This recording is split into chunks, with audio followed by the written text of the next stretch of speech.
बिस्मिल्लाहिर्रहमानिर्रहीम। अस्सलाम वालेकुम। अल्लाह ताला ने दावत तौहीद कबूल करने वालों के लिए काबतुल्लाह तामीर करने का हुक्म दिया ताकि फ़र्ज़ादाने तौहीद इस घर का तवाफ़ करें और यहाँ आकर नमाज़ें अदा करें। इरशाद रब्बानी है, और एक वक्त था जब हमने इब्राहीम के लिए खाने काबा की जगह मुकर्रर कर दी और फरमाया कि मेरे साथ किसी चीज़ को शरीक ना करो, और तवाफ़ करने वालों और रुकू करने वालों और सजदा करने वालों के लिए मेरे घर को साफ़ रखा करो, और लोगों में हज के लिए ऐलान कर दो कि तुम्हारी तरफ पैदल और दुबले दुबले ऊँटों पर जो दूर दराज रस्तों से चले आते हो सवार होकर चले आएँ। सूरह आल इमरान में अल्लाह ने इरशाद फरमाया, पहला घर जो लोगों की इबादत करने के लिए मुकर्रर किया गया था वही है जो मक्का में है, बाबरकत और जहान के लिए मौजब हिदायत। इसमें खुली हुई निशानियां हैं जिनमें से एक इब्राहीम के खड़े होने की जगह है। जो शख्स इस मुबारक घर में दाखिल हो उसने अमन पा लिया, और लोगों पर अल्लाह का हक फ़र्ज़ है कि जो इस घर तक जाने का मकदूर रखे वो इसका हज करे, और जो इस हुक्म की तामील ना करेगा तो अल्लाह ताला भी अहले आलम से बेनियाज है।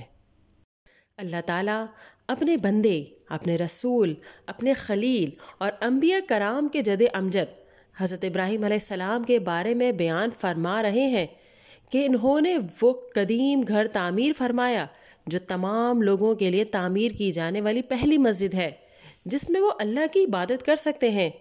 अल्लाह ने आपको वो जगह बताई जो इसकी तामीर के लिए मुक़द्दर की जा चुकी थी।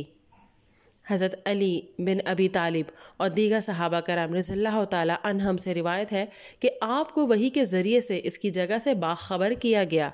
आसमानों के तख्लीक का जिक्र करते हुए हम बयान कर चुके हैं कि काबा शरीफ आसमानी काबा बैतुल मामूर की बिल्कुल सीध में है।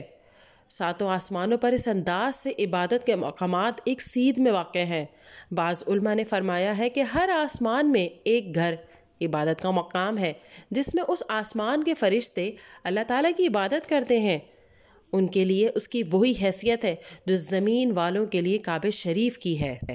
अल्लाह ताला ने हज़रत इब्राहीम अलैहिस्सलाम को हुक्म दिया कि एक इबादत गाह बनाए जिसकी हैसियत ज़मीन वालों के लिए वही हो जो आसमान के फ़रिश्तों के लिए मज़कूरा बाला इबादत गाहों की है। और अल्लाह ने आपको काबा शरीफ की वो जगह बताई जो आसमान और ज़मीन की तख्लीक के दिन से इसके लिए मुतय्यन कर दी गई। इरशाद नबवी सल्लल्लाहु अलैहि वसल्लम है, इस शहर को अल्लाह ताला ने इस दिन मोहतरम करार दे दिया था जिस दिन आसमानों और ज़मीन को पैदा फरमाया। वो अल्लाह के हुक्म की वजह से क़यामत तक के लिए काबिल एहतराम है। नाज़रीन, अगर वीडियो पसंद आई है तो इसे लाइक कीजिए, शेयर कीजिए, कमेंट दीजिए और चैनल को ज़रूर सब्सक्राइब कीजिए।